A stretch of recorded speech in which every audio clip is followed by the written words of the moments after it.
Voilà, donc c'est une initiative qui est évidemment ouverte à tous ceux qui s'intéressent aujourd'hui à l'agilité de l'organisation.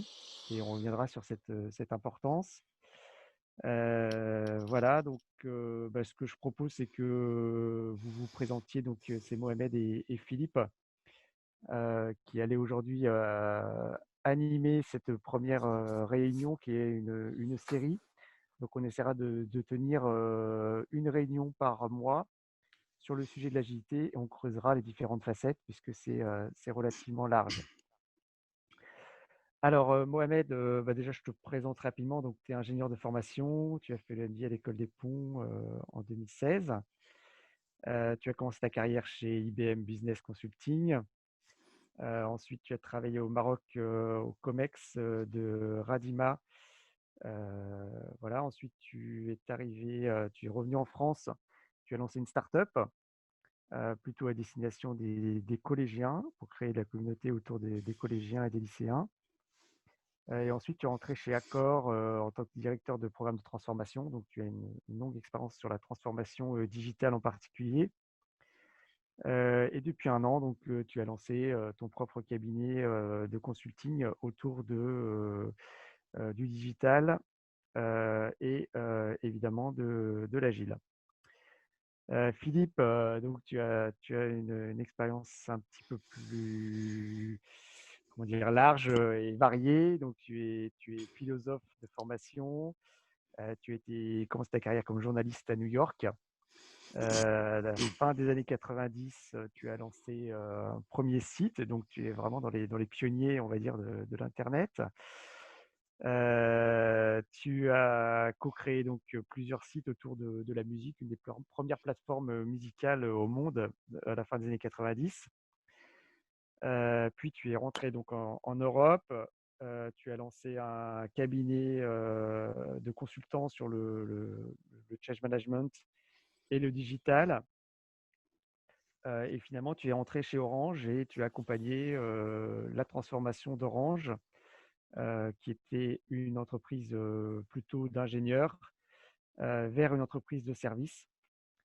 Et depuis quelques années, tu es professeur en Suisse, à Lausanne, dans plusieurs écoles de Lausanne. Et tu continues à animer un blog sur le sujet de la coopération agile. Et puis, tu interviens au niveau journalistique dans plusieurs magazines. Voilà, si vous voulez compléter, allez-y, Mohamed. Écoute, merci beaucoup pour cette sympathique présentation, Pierre-Yves. Merci à toi pour l'organisation de ce webinaire. Merci vraiment pour tout ce que tu as fait pour rendre cet événement possible. Merci à Hélène pour son aide. Merci évidemment à l'École des Ponts, à Business School, à François qui a relayé, Younes Sekouri également, etc. Donc ça, et comme tu l'as rappelé, c'est une série qu'on commence. Évidemment, l'agilité, c'est assez vaste. On ne va pas aborder aujourd'hui, on a choisi avec Philippe, on s'est croisé avec Philippe avec une forte affinité autour d'un sujet qui est la coopération, et en quel point la coopération est au cœur de l'agilité. Et donc, c'est le thème d'aujourd'hui. Voilà. Donc, la présentation était parfaite, Pierre-Yves. Merci. Philippe, tu veux J'aimerais rebondir? rajouter que je suis très content d'être avec vous. C'est pas tous les jours que j'ai l'occasion de converser et de dialoguer avec des anciens du MBA. Vivant en Suisse, on n'a pas la même vitalité dans notre communauté et je pense que, voilà, j'espère qu'on va pouvoir initier avec cette série de webinaires une démarche que je juge absolument nécessaire si on veut réussir, croître et puis faire des bonnes choses. Très bien. On va commencer avec la première question, qui est une question ouverte pour vous, Mohamed et Philippe. Aujourd'hui, l'agilité, ça fait 10 ans que c'est en place dans les entreprises. Qu'est-ce qui change aujourd'hui? Comment ça sort un petit peu du contexte uniquement IT et technologique? Et qu'est-ce que vous entendez par une agilité d'organisation? Comment ce notion d'agilité est en train pour vous, de se répandre les différentes strates de l'entreprise? Qui commence? Vas-y, Mohamed. Euh, L'agilité, c'est pas un nouveau sujet, effectivement, mais c'est pas non plus un sujet qui date de 10 ans. Il y a moins de 10 ans, on a tous commencé un peu, et là, quand je dis je parle des grands groupes, des grandes entreprises. On a tous commencé à investir massivement sur la transformation digitale. Et ça, c'était un investissement nécessaire. On a réussi à changer énormément de choses, notamment rénover des systèmes, créer des nouvelles assets, retravailler l'architecture, l'ouvrir, travailler sur la scalabilité, beaucoup de sujets très techniques, créer une nouvelle infrastructure data. Donc, il y avait un aspect très technologique dans la transformation digitale qui a, je pense, on a plus ou moins réussi. On le voit déjà par rapport aujourd'hui aux applications entre nos mains aujourd'hui. Ça n'a rien à voir avec ce qu'on avait il y a 3 à 4 ans déjà, ou 5 ans. Après, là où c'est très mitigé, c'est que malgré tout, on n'a pas révolutionné l'expérience client, tout ce qu'on a délivré au business et aux clients. Il y a beaucoup de choses qui n'ont pas fonctionné, il y a beaucoup de choses qui n'ont pas été utilisées. Ce qui a été utilisé, ça n'a pas forcément été plébiscité. Et c'est là où on est arrivé à l'agilité en disant, finalement, en fait, la transformation digitale, c'est pas, on peut pas la traiter comme un programme, ça n'existe pas en tant que tel, une transformation digitale. En revanche, le parcours, le journey, le voyage de la transformation, ça se vit à travers l'organisation.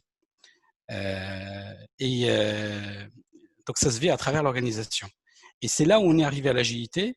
Mais effectivement, on a abordé l'agilité parce que les équipes IT étaient déjà prêts et connaissaient un peu l'agilité. On l'a abordé vraiment sur le plan technique, c'est-à-dire on a commencé par les équipes IT, on a pris l'architecture, la division en petits morceaux, affecté une équipe de livrée à chaque petit morceau, créé des nouveaux rôles de product owner. Et puis on a installé, on a déployé des méthodes comme Scrum. Souvent, c'est Scrum, à 70%, c'est Scrum qui est utilisé et un peu safe pour aller vers l'agilité à l'échelle. Mais on voit bien qu'il y a aujourd'hui, on arrive à une situation où cette agilité, elle ne délivre pas vraiment la promesse qu'on attend en termes d'expérience client, en termes de connaissance du client, en termes d'empathie, en termes d'utilisation de la data, en termes d'innovation, elle ne délivre pas. Et donc là, on arrive à quelque chose où on a vraiment besoin d'une agilité, de sortir de cette agilité de, de, de, de méthode et un peu technique, un peu d'équipe, à une agilité vraiment d'organisation et une agilité d'entreprise. Et cette crise, elle va accélérer ça. Parce que là, aujourd'hui, et je termine là, je laisse Philippe, là, aujourd'hui, on est dans une période normalement où on fait le budget. Alors, franchement, dans beaucoup de secteurs, je pense particulièrement à un secteur que j'aime beaucoup, c'est le tourisme. Ça va être très difficile pour eux de faire un budget pour l'année prochaine, de savoir exactement sur quelle hypothèse de vente, sur quelle hypothèse d'investissement partir.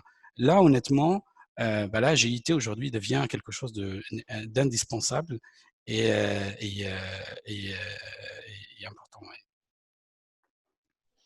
Merci bien, Mohamed. Je vais continuer. Là, je prolonge ça. C'est vrai qu'on ne délivre pas sur le client, mais c'est vrai qu'on ne délivre pas aussi au niveau des équipes de ce qu'elles peuvent faire, de leur capacité. On n'utilise pas aujourd'hui toutes les capacités créatives, inventives, mais aussi celles de process que les personnes peuvent créer en fonction de leur mission. Donc, moi, je dirais qu'il y a il y a trois raisons pour à laquelle ou auquel l'agilité est une réponse. L'agilité organisationnelle est une réponse. La première, c'est l'incertitude.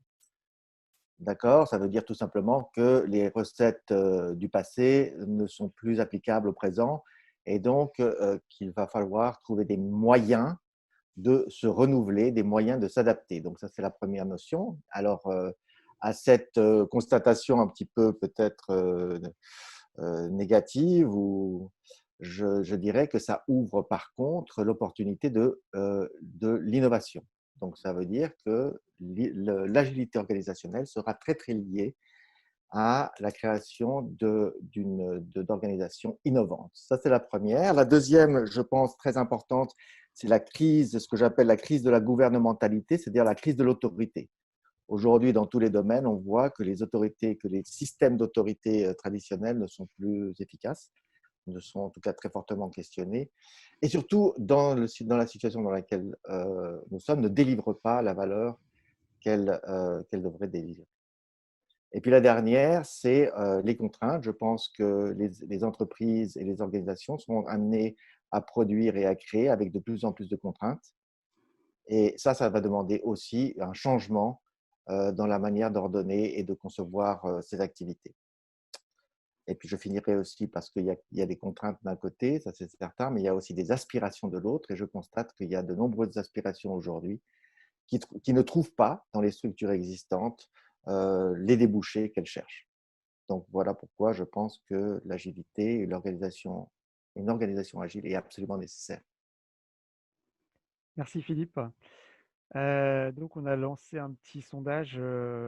Alors c'est aujourd'hui effectivement l'agilité, comme je disais, est devenue assez mainstream.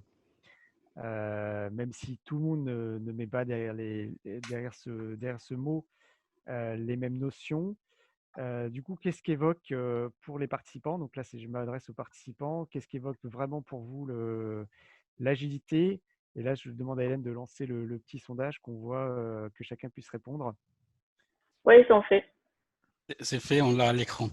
D'accord. Ok. Tu vois les résultats? Moi, je vois. Ok. Donc voilà, pour nos participants, c'est surtout, et donc je vais me tourner vers Philippe et Mohamed. C'est surtout les capacités d'innovation qui sont mises en avant, pardon, par la notion d'agilité. C'est aussi la capacité d'exécution, ce qui est assez intéressant parce que agilité et exécution, on a quelquefois du mal à voir l'efficacité. En tout cas, de mon expérience personnelle, quelquefois, justement, c'était une des grosses questions, c'est quelle efficacité on met avec cette nouvelle méthode. Ensuite vient la centricité client. Sur la data, a priori, c'est pas un lien. On ne fait pas un lien direct entre agilité et data. Et puis l'IT, finalement, qui est minoritaire, même si historiquement, ça vient de la techno. Et sur la mission, donc au sens large, la mission de l'entreprise, il n'y a pas forcément un lien très fort qui est vu par nos participants. Est-ce que du coup, Mohamed, tu peux réagir? Oui, c'est sûr que l'agilité, pour moi, s'il y a vraiment un seul mot à retenir pour l'objectif de l'agilité, c'est l'accélération.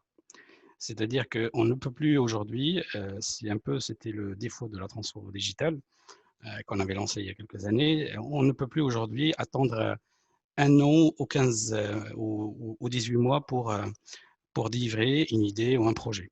Donc, l'agilité permet aujourd'hui de délivrer des idées, des projets en quelques semaines, un mois, 2 mois, sur un délai très court. Et par conséquent, ça permet de délivrer beaucoup plus d'idées que par le passé.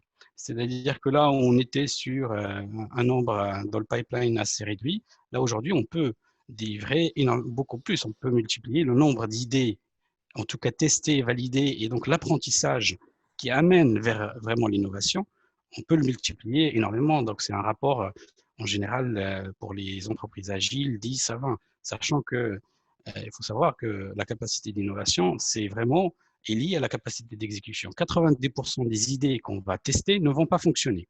Mais ça, tout le monde est pareil. Google, Facebook, Microsoft, tout le monde est pareil. Tout le monde reporte les mêmes ratios. 90% des idées ne fonctionnent pas. Donc, autant avoir beaucoup d'idées et autant tester le maximum pour pouvoir avancer. Pour moi, donc ça, c'est un peu le résultat. C'est l'accélération.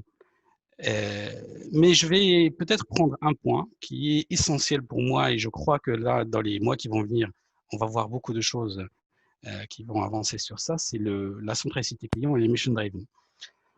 Dans une assurance, l'année dernière, on a travaillé dans une assurance. Si vous voulez, si on prend aujourd'hui l'assurance, c'est un métier un peu classique, c'est-à-dire c'est une agrégation de risques, on encaisse des primes et puis on rembourse les clients quand ils déclarent des sinistres. Entre-temps, on place l'argent qu'on récupère pour le fructifier. Très bien, ça c'est le métier classique de l'assurance, mais avec ça, c'est très difficile d'être innovant si on ne revoit pas la mission. C'est-à-dire que si on reste sur le métier classique de l'assurance, l'assurance comme les clients n'ont pas intérêt à se rencontrer. L'assurance n'a pas envie d'entendre un client une fois elle a encaissé la prime. Elle n'a pas envie d'entendre parler d'un sinistre, parce que c'est pour ça qu'on a beaucoup de contrôle, etc. De la même manière, le client, il n'a pas aussi intérêt à rencontrer l'assurance. Et donc, c'est une relation qui est assez conflictuelle, qui est difficile, alors que l'assurance, si on revoit la mission, c'est un métier vraiment très, très noble. Moi, j'avais vraiment des a priori très négatifs sur l'assurance, et c'est un métier très, très noble, c'est-à-dire on va faire partie des événements les plus importants de la vie des clients, on va les aider dans ces moments de fragilité, on va peut-être résoudre des problèmes assez pénalisants pour eux, et donc là, on est dans la vie des gens. Et en étant dans la vie des gens, c'est ça qui va ouvrir tout le champ des possibles. Donc la revue de la mission est une obligation pour commencer à innover. Sinon, les équipes, elles vont rester piégées dans le fonctionnement ancien, même dans le schéma des secteurs. Le schéma des secteurs de l'assurance, c'est un métier financier. Or, aujourd'hui, si on ne change pas ça, on ne peut pas rentrer dans les plateformes, dans les écosystèmes automobiles, dans les différents écosystèmes de santé, dans les différents écosystèmes qui concernent l'assurance. Donc moi, je pense que Mission Driven, ça c'est quelque chose qui a déjà commencé, avec notamment des assurances. La Maïf, elle a fait une communication superbe sur ça récemment. Danone a commencé à faire ça. Les assurances avec lesquelles je travaille, je ne vais pas les nommer ici parce que je ne suis pas autorisé à faire de la pub. Elles ont commencé à faire ça, même si elles n'ont pas communiqué. Et donc ça, c'est quelque chose qui est important. Et ensuite, une fois on ouvre le champ des possibles, bah, il faut créer une organisation autour du client. Il faut que toutes les interactions avec les clients, tous les points de contact avec le client, tous les usages que le client fait des produits, soient quelque chose qu'on arrive à récupérer, qu'on arrive à exploiter. Et c'est pour ça que data-driven, customer-centric, c'est la même chose. Hein. Data-driven, c'est un socle. Hein. On ne peut pas être agile si on n'est pas data-driven. Mais on ne peut pas être data-driven si on n'est pas la centricité client, par exemple. Donc, et si on n'a pas la technologie. Donc, je comprends pourquoi les gens ils n'ont pas répondu, parce que ça, c'est un peu, ça va de soi. Voilà un peu pour moi. Moi, je mettrai l'accent, et je crois que là, il y a une tendance, notamment parce qu'il y a une attente aussi au niveau du marché, que les entreprises revoient leur mission, d'aller accélérer dans cette revue de mission. Je pense que l'hôtellerie va revoir sa mission. 70% des chiffres d'affaires dans l'hôtellerie aujourd'hui, il est fait avec les business, dans les voyages d'affaires. On a des amis qui sont dans le webinaire qui sont dans ce secteur. Demain, si l'hôtellerie ne revoit pas sa mission, bah, qu'est-ce qu'ils vont faire? Ils vont attendre que le business revienne, que les voyages d'affaires reprennent. Je ne crois pas que c'est une bonne idée. Donc là, il faut revoir la mission, et ça, c'est un travail exécutif. Et c'est un peu ça aussi qui manquait dans l'agilité l'agilité de méthode qui a été implémentée au sein des équipes IT. Les execs n'ont pas été forcément impliqués, ils ne se sont pas impliqués, c'est resté vraiment très, très opérationnel. Voilà. On ne t'entend pas, Pierre-Yves. Oui, merci Mohamed. Alors, on va passer à la question d'après. Quelles sont du coup les conditions d'une organisation agile? Donc là, à nouveau, on a une petite enquête en ligne. Hélène, si tu peux lancer.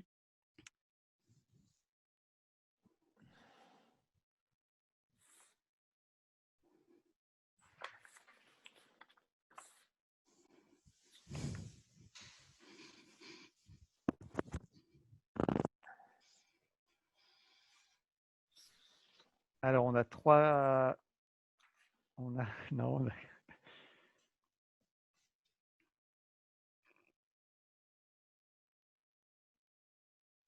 Alors, c'est l'expérience client qui se dégage aujourd'hui de nos éditeurs. Ensuite, on a la coopération en réseau. Ah, ça bouge encore. Et puis, la méthode, comment on déploie la méthode. Et enfin, coopération en réseau. Est-ce que Philippe, tu veux commenter ces résultats? Moi, je n'ai pas les résultats. Alors, on a 58% pour une organisation autour de l'expérience client, 62%, ça bouge encore. 62% pour une organisation autour de l'expérience client, 54% qui correspond à déployer une méthode, la méthode agile, 46% une Ah, voilà. coopération en réseau et 15%, pardon, et oui, non, mais du coup, on a 2 fois la coopération en réseau, donc c'est raté. Donc, on a une coopération en réseau qui finalement est plus importante. Alors, la première chose que j'aimerais dire, c'est qu'au fond, je vois que les résultats sont assez élevés, au fond, et que l'importance est est bien distribuée. En écoutant Mohamed commenter les résultats du sondage précédent, je me suis dit que il a dit quelque chose que je trouvais très intéressant, c'est en parlant de la mission, c'est que la mission, elle est liée quand on réalise que ce qu'on produit vise à améliorer la vie des gens. C'est-à-dire un service ou un produit, la finalité, c'est améliorer la vie des personnes, soit en la simplifiant, soit en la rendant plus agréable, soit en lui donnant une efficacité qu'elle n'avait pas. Et si je dois me baser sur ma propre expérience de l'innovation, je dois dire que les méthodes, il y en a. Il y a même des processus qui sont très connus, des processus qui fonctionnent, si vous voulez, au niveau de la génération des idées, au niveau aussi du prototypage. Mais on constate qu'une très grande partie de ces propositions innovantes ne se réalisent pas. Et elles ne se réalisent pas parce qu'elles ne sont pas liées justement à ce que je pense être très important, c'est-à-dire la qualité et la quantité des interactions entre les gens. C'est-à-dire que on n'innove pas simplement sur un produit et un service, on innove en étant attentif à comment euh, interagir euh, entre les différents parties prenantes, entre les différents acteurs. Euh, lorsque le, donc, quand je regarde et quelles sont les conditions d'une organisation agile et que je vois la méthode agile, je rassure mes amis qu'il y a des méthodes agiles et que ce n'est pas le problème. Le problème, c'est de mettre ces méthodes agiles à disposition d'un projet commun. Et c'est là où la coopération vient commencer à jouer son rôle dans la dynamique d'action collective. Et c'est pour ça que la mission est importante. La mission est importante parce qu'elle donne justement un objectif commun dans lequel les personnes, et ça je pense que c'est une des conditions fondamentales de la coopération, les personnes perçoivent la réussite ou l'obtention de leur objectif comme positivement corrélée à celle des autres. Donc, si tu réussis, je réussis. Et ça, c'est une dynamique qui s'installe avec des qualités qui ne sont pas des qualités techniques, qui sont des qualités de type de confiance. Quelqu'un va commencer à délibérer avec vous, c'est-à-dire à essayer de trouver quelque chose qui va améliorer la situation. Il va le faire que s'il a confiance en vous. Et cette confiance, elle n'est pas technique. Et je pense que c'est un des rôles managériaux principaux que de créer cette confiance. Et donc, pour innover, et donc pour pouvoir avoir cette capacité de réaction par rapport aux changements systémiques qui sont maintenant très rapides, eux aussi, et parfois très violents dans l'entreprise, je pense qu'il est important de, de s'organiser de telle manière à ce que la confiance puisse créer l'atmosphère nécessaire à ce qu'on puisse mettre en phase, mettre sur la même ligne l'obtention de ces objectifs avec ceux des autres. Et c'est pour ça que je pense qu'une des conditions absolument impératives de toute l'organisation agile, ça sera de créer ce qui s'appelle une sécurité psychologique. Il faut que les gens puissent trouver un environnement dans lequel ils puissent s'exprimer. Je ne dis pas qu'ils puissent décider, mais je dis qu'ils puissent s'exprimer, ça c'est la première chose. Et la deuxième chose, que leur expression a un poids, c'est-à-dire qu'elle peut modifier la trajectoire. Et donc, vous voyez que pour moi, la coopération en réseau est très fortement est très forte dans la structuration d'une organisation agile, dans la mesure où elle va permettre de co-créer, ce qui est aussi important, de co-créer toutes les dimensions nécessaires et la compréhension commune pour que l'action soit la plus efficace. Merci Philippe. Du coup, ce qui résonne, c'est un petit peu notre expérience personnelle d'aujourd'hui des entreprises qui sont quand même encore sur un modèle très pyramidal, où on a inséré une partie des équipes en agile, ce qui crée un fonctionnement souvent à deux vitesses. Moi, j'ai des souvenirs en entreprise d'être derrière une porte et d'attendre que le stand-up se termine en trépignant parce que j'avais une urgence sur de la prod et pas possible d'accéder aux personnes qualifiées pour résoudre le problème. Des clients à qui je disais, écoutez, vous me demandez un délai, mais vous savez, on est en méthode agile. Donc là, on va l'entrer effectivement votre problématique dans la phase d'étude, mais on ne sait pas dans combien de temps on pourra le résoudre. Donc un petit peu déstabilisé en tant que manager avec ces nouvelles méthodes qui arrivaient dans l'entreprise. Quel est du coup le rôle du leadership? Comment associer encore le rôle du leadership si on passe à une organisation qui évolue un petit peu en roue libre sur le modèle de la coopération? Donc là, je vous invite à nouveau à répondre en ligne sur vous. Qu'est-ce qui résonne chez vous sur ce rôle du leader au sein d'une organisation agile? Pierre-Yves, si tu me permets aussi, je voudrais commenter le sondage là qui est passé. Et aussi parce que par rapport à ce que tu as expliqué là sur l'expérience de la mise en place de l'agilité, effectivement, il y a aujourd'hui l'état des lieux, c'est que l'agilité elle est mise en place à travers des méthodes au niveau opérationnel, au niveau des équipes. Il manque le lien avec toute la partie stratégique, exécutive. Et puis, toute l'organisation n'est pas forcément agile et donc ça crée aussi des tensions au sein de l'organisation. Sans parler de le sujet le plus important, celui que Philippe évoquait, c'est qu'aujourd'hui, quand vous avez une dizaine d'équipes agiles, la coopération, en quelque sorte, on trouve toujours quelqu'un qui veut bien mettre du lien et qui crée un peu de communication. Et donc là, une dizaine d'équipes agiles, on finit toujours par créer un peu de coopération. Quand vous vous trouvez dans une organisation avec une centaine d'équipes agiles, ou même un peu moins, là, c'est très difficile de faire la coopération. Et on sait très bien qu'aujourd'hui, il n'y a aucune équipe agile.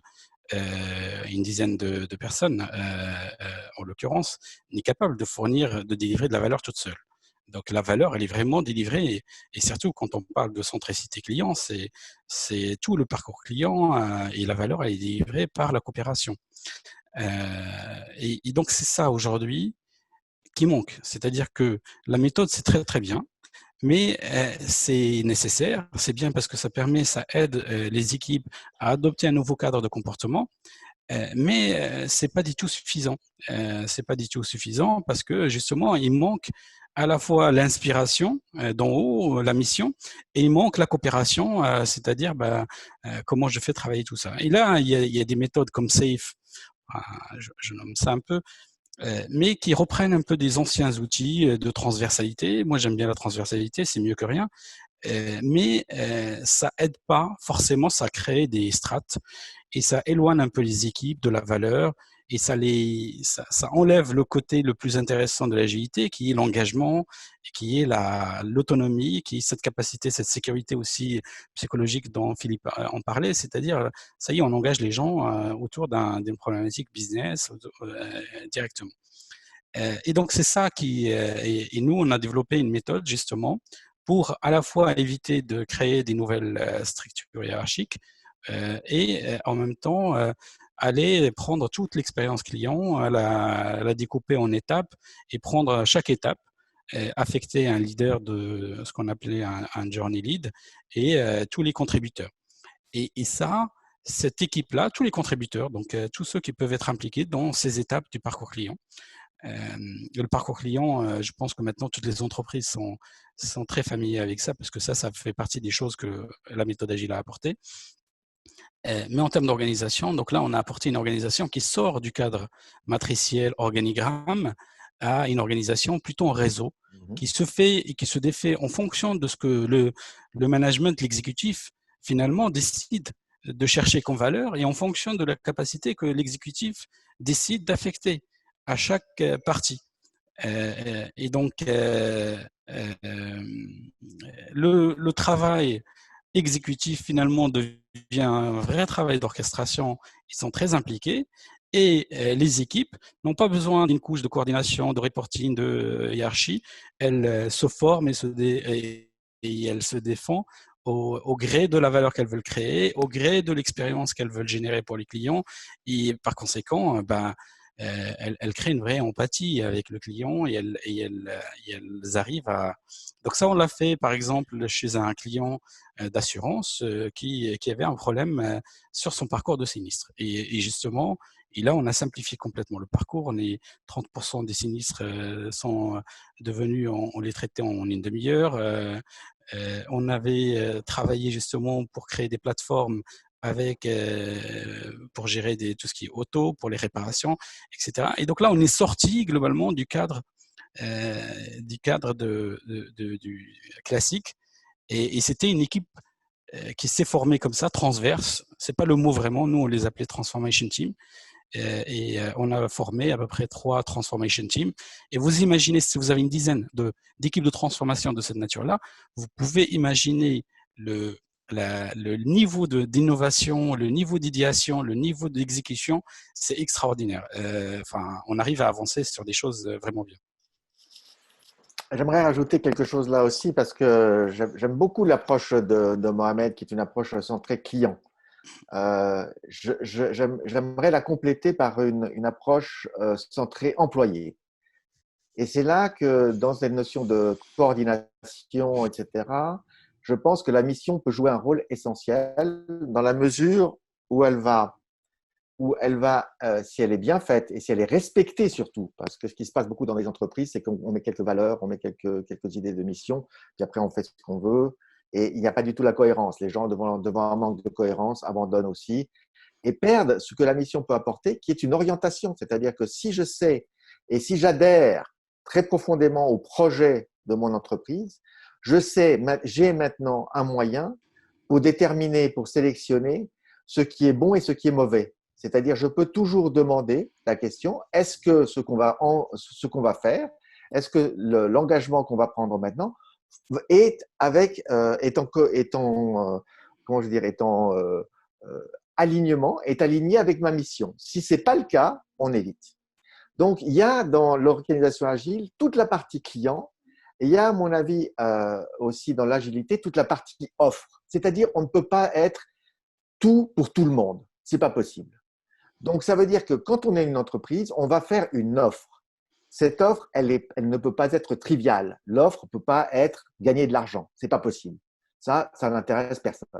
Okay, parce que je vous rappelle qu'un client achète quelque chose pour progresser. Il n'achète pas quelque chose parce qu'il est intéressé par votre produit. Il est intéressé par sa propre progression, sa propre amélioration, son propre confort, son propre déploiement. Donc, c'est ça qui fait que quelqu'un va acheter votre produit. Donc, vous ne pouvez pas être tout pour tout le monde. Donc, ça veut dire que si vous avez une mission qui est très claire, une mission qui est assez vaste pour pouvoir adresser plusieurs champs et plusieurs projets, alors à ce moment-là, la coordination va se faire en fonction de est-ce que c'est aligné ou pas avec notre mission. Et ça veut dire que dans certains cas, pour revenir sur la notion de réseau que décrivait Mohamed, dans certains cas, la communication va pouvoir faire que justement, parce que à un moment donné, c'est votre petit node qui est important dans la constitution de la solution innovante, que moi, je vais coopérer avec vous. Mais je coopère au nom de la mission. Je ne coopère pas au nom de ma propre organisation interne. Voilà, c'est ça que je voulais dire. Et merci beaucoup, Philippe. On va peut-être passer maintenant aux questions. Si certains ont des questions, j'ai vu que Nicolas Dinter avait posé une question dans le chat. Nicolas, si tu veux t'exprimer ou si tu veux que je lise la question. Bonjour à tous. Bon, désolé de mon retard. En fait, je me pose une question justement sur le fait que dans une organisation, certaines parties de l'organisation a une organisation agile et d'autres plus, on va dire, traditionnelle. En fait, déjà, en soi, ça fait des frictions forcément dans l'organisation et je le subis au quotidien. Mais la question que je me pose aussi, c'est que bien souvent, beaucoup de gens sont dans les entreprises aussi pour aussi avoir une carrière, avoir de la reconnaissance et être en mesure d'évoluer. Et lorsqu'on se met dans une logique agile, donc avec des équipes qui évoluent tout le temps, j'ai l'impression que à quelque part, il y a une espèce de dichotomie entre effectivement ma parole va être entendue et éventuellement faire évoluer le projet. Et le fait que après les résultats, en fait, il n'y a pas une espèce de tag de ce résultat fait partie de voilà. Telle personne a travaillé sur le fait d'avoir tel résultat et à la fin, le cumul de ces tags fait que il y a une progression de carrière, quoi. Donc, ce pilotage de carrière, je me pose des questions sur comment finalement associer l'agilité et avoir une carrière, quoi. Voilà, c'était juste une question que je me posais. Très bien, merci. Est-ce que Philippe ou moi, Oui, vous voulez répondre? je peux commencer si tu permets. Donc là, c'est une vraie question en fait. C'est effectivement l'agilité, elle a bouleversé le rôle du management. Moi, je souris parce que quand on a commencé à mettre en place des équipes agiles, les managers se posaient la question, mais quel est mon rôle? On lui dit, écoute, surtout ne dérange personne. C'est pour un rôle, c'est un peu difficile. Et c'est vrai que les managers étaient un peu au centre de l'organisation, un peu hiérarchique. Ils se trouvent tout d'un coup obligés de se réinventer. Après, pour un peu dans la réflexion, on se disait, bon voilà, il faut plutôt embarquer, il faut développer son leadership. Mais bon, un leadership, à un certain moment, certains ne comprenaient pas exactement ce que ça veut dire. Et donc, voilà, il y avait une vraie remise en question du rôle du management et même de la performance. Et je reviens sur la performance. Après, on a dit, bon, voilà, le manager, il faut qu'il devienne un coach, c'est-à-dire il apporte des questions, il n'apporte pas de réponses. Non, un manager, finalement, il n'apporte ni questions ni réponses, il aide, il facilite, il est facilitateur, il est plus dans le design, un peu comme tout le monde. Moi, je crois que là, j'ai un peu réfléchi à cette question et il n'y a pas vraiment j'ai pas encore vu une réponse très satisfaisante. Je crois que le manager, soit il développe une expertise, il est reconnu pour cette expertise au sein de l'entreprise et donc il adopte des postures de coaching, de leadership, de facilitation en fonction de la situation, peu importe. C'est des outils qu'il faut apprendre. Mais le plus important pour moi, c'est que le management devient un enabler, c'est-à-dire il doit aider à créer des assets. Si on veut créer un pipeline de déploiement automatisé, ça, il y a quelqu'un qui doit réfléchir à ça. Évidemment, il faut qu'il ait une expertise. Si on doit développer une infrastructure data, il y a quelqu'un qui doit réfléchir à ça. Si on doit développer une méthodologie autour du design, il y a quelqu'un qui doit réfléchir à ça. Et donc là, en quelque sorte, ils deviennent des experts d'expertise, enfin un réseau, des leaders de réseau. Ils deviennent des leaders de réseau. Ça, c'est la première chose. La deuxième, c'est en gestion de performance. À partir du moment où j'interviens sur des sujets et je bouge, comment j'arrive à gérer la performance comme par le passé? Je crois qu'il y a une vraie remise en question de la gestion de la performance. On ne peut plus faire des objectifs comme avant. Déjà, dans l'agilité, c'est un peu compliqué. C'est anti-agile. On est en train de dire que la planification stratégique ne sert à rien. Donc là, comment je peux reprendre la déclinaison des objectifs stratégiques sous forme d'objectifs de fonctions individuelles? Non, ça ne fonctionne plus. Moi, j'ai aimé certaines approches qui disent, bon, voilà, ce qui compte, c'est que tout le monde est rémunéré, enfin, la performance est rétribuée de la même manière et on rétribue l'équipe et pas la personne. Bon, honnêtement, j'ai pas encore, voilà, je pense que ça, c'est intéressant. Après, en termes d'évolution, je pense que l'évolution que apporte l'agile, c'est une évolution il faut développer à la fois une transversalité, une compréhension un peu plus globale, mais il faut être sharp au moins sur un domaine. Il faut vraiment développer une expertise, ce que les managers n'avaient pas par le passé. Je ne sais pas si je réponds à ta question, mais voilà un peu mes points où je suis arrivé sur ces questions qui restent vraiment ouvertes par rapport à l'agilité. Oui. J'aime beaucoup la proposition de Mohamed de lier le management à la création de assets. Je vais laisser ça de côté parce que je pense que c'est important. Je pense que l'animateur de réseau, cette notion d'animateur de réseau est importante aussi. Mais pour répondre à Nicolas, Mohamed l'a esquissé en passant. Je pense que pour pouvoir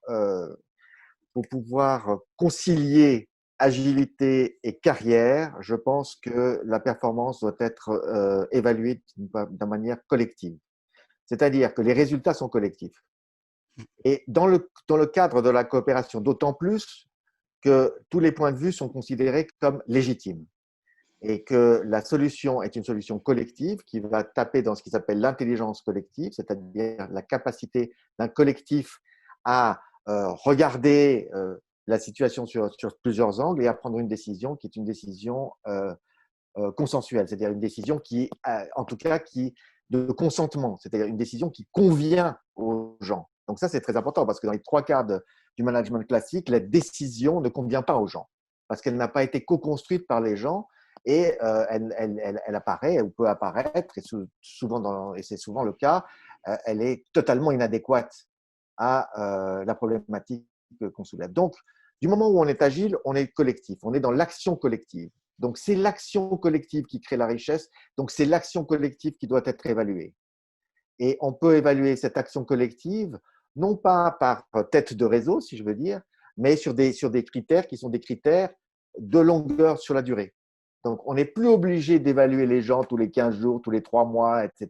etc. Ça, c'est quelque chose qui faisait partie de ce management individualiste et puis de compétition. Dans la coopération, ce qui nous intéresse, c'est les résultats à long terme. Et donc, on voit très bien qu'il y a toutes sortes de possibilités en ce qui concerne la rémunération et les bonus. Tout n'a pas besoin d'être égal, mais tout peut s'évaluer sur des périodes plus longues et sur des objets qui sont plus larges. Voilà. Et je pense que c'est ce qui est en train de se passer dans beaucoup de cas. L'autre possibilité, c'est d'aller dans les microstructures. C'est ce que fait le chinois Haier, premier producteur d'électronique dans le monde. Il a complètement cassé son organisation pour faire des mini-entreprises. D'accord ? Et elle se gère entièrement avec un PNL. Mais dans l'esprit de la coopération, dans la mesure où vous ne voulez pas détruire, si vous voulez, le côté collectif et ensemble du projet industriel ou du projet d'entreprise. Je pense que l'évaluation collective est la solution. Merci. Et, en fait, ça me fait rebondir, ça me rappelle deux choses, ce que vous venez de dire tous les deux avec Mohamed, c'est que finalement, le manager doit changer sa façon de faire et aussi la façon d'évaluer finalement ses équipes, quoi. Au final, en fait, quand on parle de, on va dire, performance collective, eh ben, c'est comme lorsqu'on était en MBA, lorsqu'on faisait un travail de groupe, on avait aussi je ne sais pas si c'était le cas pour vous, on notait aussi nos camarades de notre groupe, un peu en 360. Et peut-être que demain, finalement, l'évaluation de la performance, ça sera un petit peu un agrégat de finalement une évaluation de ses pairs sur les différents projets qu'on a pu développer en agilité au sein de l'entreprise. J'aimerais proposer quelque chose aussi de peut-être un peu excentrique aussi, parce que je pense que c'est important dans les entreprises, mais c'est jamais mentionné, c'est la convivialité. Ça, c'est un vrai critère de performance. Parce que ce sont dans les endroits, dans les espaces informels, dans les espaces conviviaux, que se crée l'interprétation des règles et que se crée l'interprétation des ordres. Dans une réunion, on prend une décision, mais ce n'est pas à ce moment-là qu'on va lui donner le sens. Et le sens qu'on va lui donner, c'est celui qui va se constituer lorsque je vais rencontrer Mohamed quelque part. Je vais m'asseoir avec lui, on va manger quelque chose et on me dit mais c'est quoi ce qui se passe?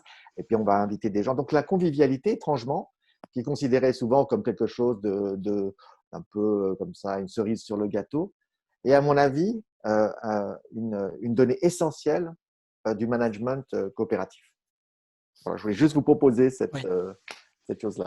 Moi, je suis d'accord. Moi, je pense que par rapport à la rémunération, la question qui se pose, c'est une rémunération juste. Après, une rémunération juste, je ne sais pas ce que ça veut dire, mais il faut qu'elle soit sentie comme juste. C'est sûr que le bonus et l'augmentation, ils ont un impact, mais beaucoup moins que si vous fournissez à l'équipe la capacité de contribuer, à chacun la capacité de contribuer, de s'exprimer. Cette sécurité psychologique dont Philippe en parlait, le fait de faire partie d'un collectif et de contribuer à cette mission un peu plus grande que soi.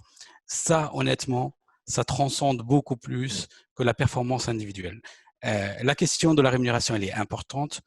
Il faut la traiter, mais moi, je pense qu'il faut surtout permettre aux gens d'avoir cet espace psychologique de fonctionnement. Et il faut aussi rappeler une chose, c'est pas parce que c'est plat qu'il n'y a pas une hiérarchie. Je m'explique. On voit bien que quand on a un expert de développement, un très très bon développeur, tout le monde a envie de le convaincre de venir dans son équipe. Et c'est ça qui fait un peu le fonctionnement.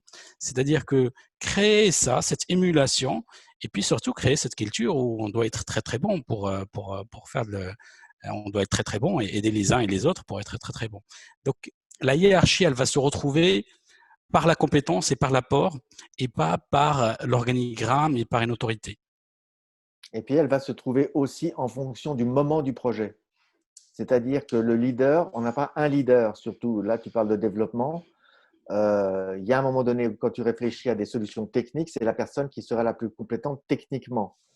Mais lorsque tu parleras par exemple de la mise de la promotion, c'est celle qui sera la personne qui sera la plus à même de faire une promotion adéquate. Donc si tu prends le produit ou le service comme un process, comme quelque chose qui a plusieurs, comme tu disais, touch points avec le client, le leadership peut être tournant. Et c'est ce que moi j'ai rencontré. Moi j'ai fait ça à Orange. C'était clair, j'avais mobilisé l'intérêt de tas de rôles différents. Et ce qu'on faisait, c'était véritablement ça. C'est-à-dire, à un moment donné, quand il s'agissait de parler du client, eh bien, c'était la personne qui était dans les comptes, c'était le vendeur qui devenait le leader et qui essayait de montrer et de discuter avec les autres, de les intéresser dans sa problématique, de telle manière à ce que le leader qui était technicien pouvait dire « Ah ouais, maintenant je comprends, je peux adapter ça comme ça », et que le leader qui était le leader du projet lui-même pouvait aussi continuer à élaborer les différentes phases de son projet. Donc, c'est très important que ce leadership est basé sur la compétence, mais peut être tournant. Il n'a pas besoin d'être unique. Voilà, c'est ça que j'aimerais rappeler. Très bien. Est-ce qu'on a encore quelques minutes pour une autre question? Si quelqu'un a une question. J'ai un commentaire, si tu peux. Ce que j'observe, c'est vraiment il y a un équilibre à trouver entre des choses très analytiques, disons des chiffres, des performances, tout ça, et l'autre côté, on a tout ce qui est intuitif, qui est très difficile à mesurer comme convivialité ou état psychologique ou confiance et tout ça. Donc, tout ça hyper intéressant. J'aimerais juste répondre peut-être à ta question, Hélène. Comment est-ce qu'on peut mesurer la convivialité?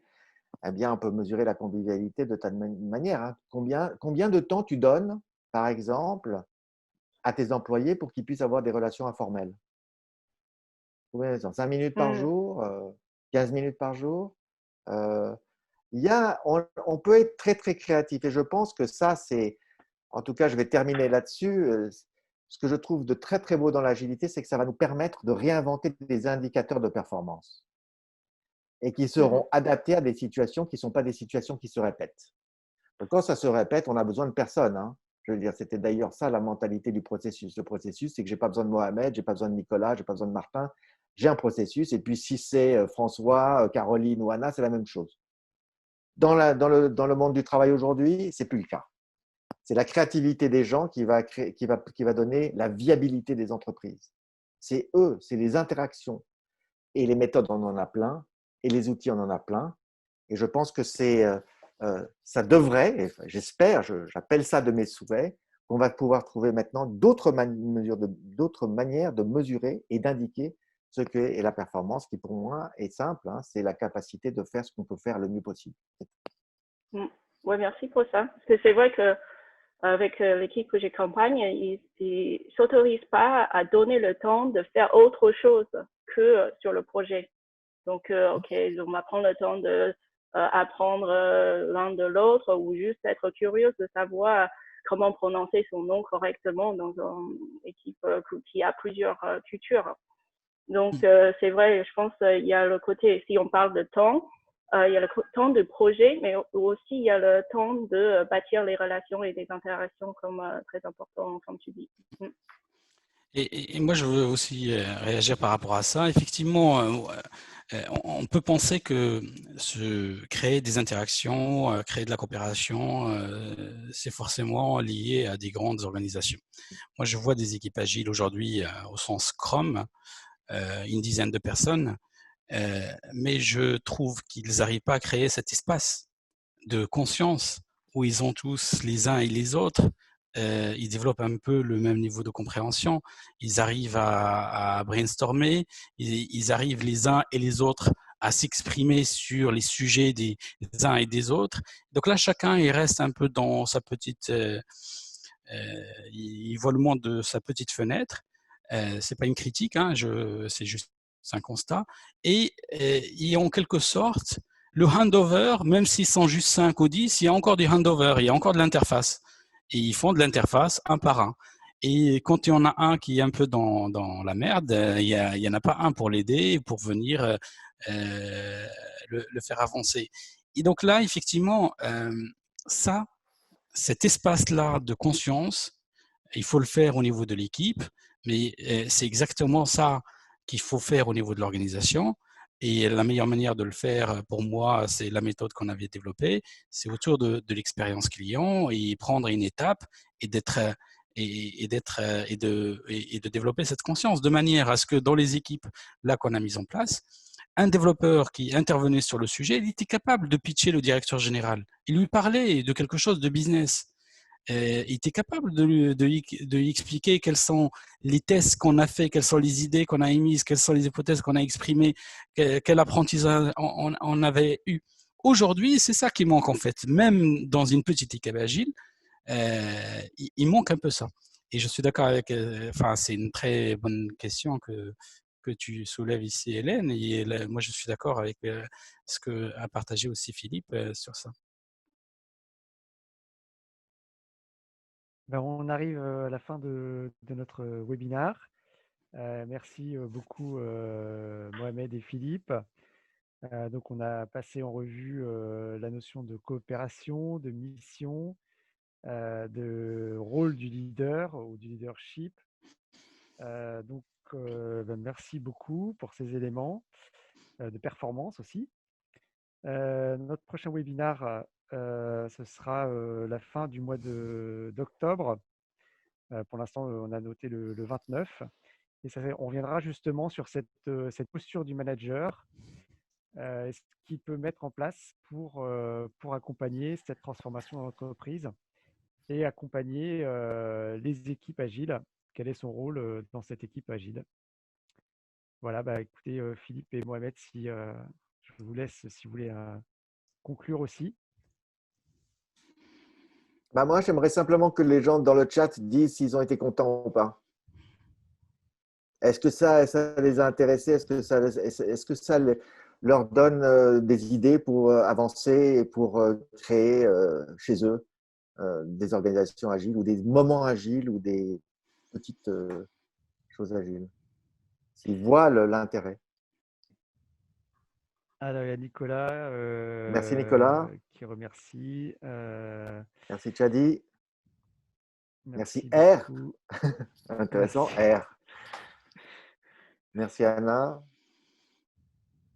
Et j'espère qu'on pourra continuer la discussion avec vous. C'est-à-dire là, c'était une introduction. Là, on a introduit un peu le sujet avec une grande, d'une manière un peu générale comme ça. Mais l'idée, ça sera de trouver des manières de travailler avec vous, de vous revoir de manière beaucoup plus interactive sur des sujets. Donc, revenez. C'est un peu ça. Si vous avez des questions ou des suggestions, n'hésitez pas à nous contacter. Voilà, bah, merci à tous et bonne journée. À bientôt. Merci beaucoup. Merci les amis. Merci. Au revoir. Merci Mohamed. Merci Pierre-Yves. Merci Philippe. Hélène. Merci tout le monde. Et à très bientôt. À bientôt.